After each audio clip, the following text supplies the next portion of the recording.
Underneath the processors of modern smartphones and laptops lies a microscopic grid. This is a BGA, or ball grid array. It is a mounting method that uses tiny solder spheres instead of traditional metal pins to attach a chip to a circuit board. When a device overheats or suffers a hard drop, these tiny spheres can crack, severing the electrical connection. Fixing this requires reballing, the process of removing the chip, clearing away the damaged connections, and completely replacing the microscopic solder spheres to restore the circuit. To perform this repair, you need specific hardware. You will need a hot air rework station with adjustable airflow, a BGA stencil, tacky flux, and microscopic solder balls. A BGA stencil is a thin metal template with holes matching the exact layout of the chip's pads, while flux is a chemical agent that prevents oxidation and helps the metal flow. This procedure has a strict learning curve. Because heating lead-based or lead-free solder releases harmful fumes, proper ventilation is mandatory. You should perform your first several attempts on dead donor circuit boards before trying to repair a device you care about. Mastering this microscopic grid is a test of precision and temperature control. By following a strict thermal sequence, you can resurrect completely unresponsive electronics from scratch. Step 1 is extracting the failed chip. We begin by applying a small amount of flux directly around the chip's perimeter. This prepares the site by improving heat transfer and protecting the surrounding components on the board. Next is the preheating, or soak phase. Using a hot air station set between 100 and 150 degrees Celsius, we slowly warm the surrounding area for several minutes. This gradual temperature rise prevents the circuit board from warping and avoids thermal shock when we apply higher heat. Once the board is thoroughly preheated, we move to the high heat extraction phase. We increase the temperature to between 350 and 400 degrees Celsius, holding the nozzle about 10 to 15 millimeters above the chip. By moving the heat in constant circular motions, we evenly melt the entire array of solder balls simultaneously.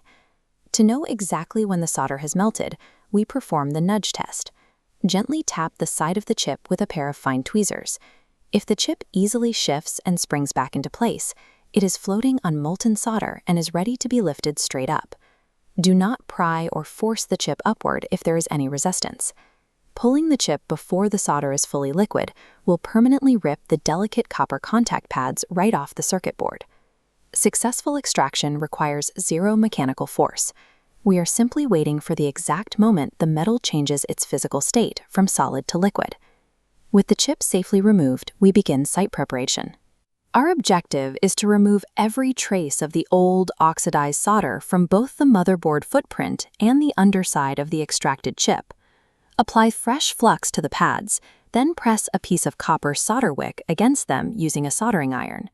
Solder wick is a braid of fine copper wire that acts like a sponge, magnetically drawing away the molten metal as you glide the iron across the surface.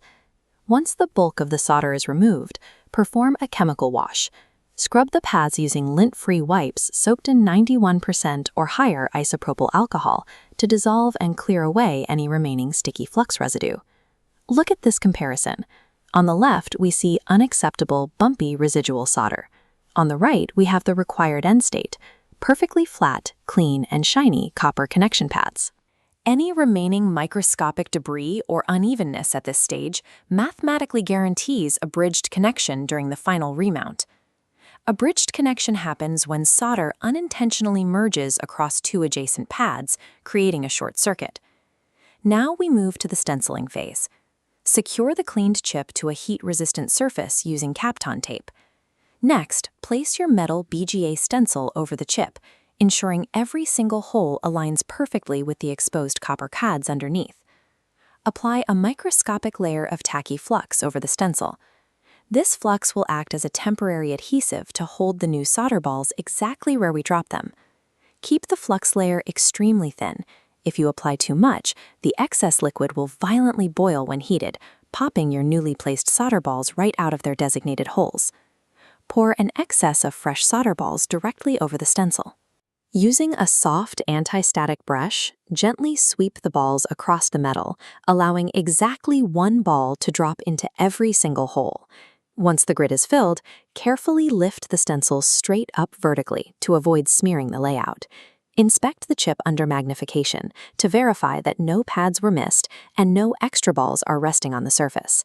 This stenciling stage translates chaotic, loose raw materials into a strictly ordered grid, providing the exact foundation needed for a reliable thermal bond. To secure these new balls to the chip, we apply an initial 150 degrees Celsius preheat with our hot air station. This gently burns off the flux solvents before they can rapidly boil and disrupt our grid. This chart shows the ideal temperature profile over time for our reflow. We start with a slow preheat ramp, hold briefly at the peak melting point, and finish with a steep cooldown. The peak temperature depends on your material. Target 220 to 240 degrees Celsius for leaded solder, or 250 to 280 degrees for lead-free. Watch for the critical visual cue of a successful melt. As you hit peak temperature, the dull solder balls will suddenly become highly reflective. They will collapse slightly, bonding to the pad to form perfectly rounded domes. Keep a strict watch on your time.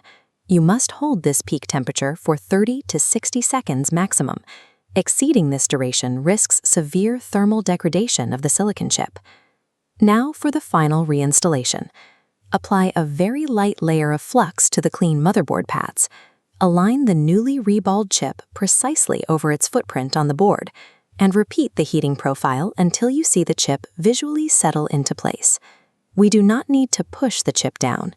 As the solder turns liquid, the fluid surface tension of the molten metal physically pulls the chip into exact microscopic alignment. Turn off your hot air station and leave the board exactly where it is. Allow the hardware to cool entirely naturally on your countertop until it is safe to touch. Never apply alcohol or blast the board with forced fan air to speed up the process. Thermally shocking the hot board forces the metal to contract unevenly, creating invisible microfractures inside your brand new joints. Once cool, inspect the connection from the side under a microscope.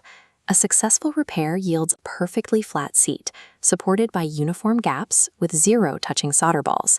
To replicate these exact steps at your own workstation, check the video description below for a written checklist of the temperatures, tools, and airflow percentages used today.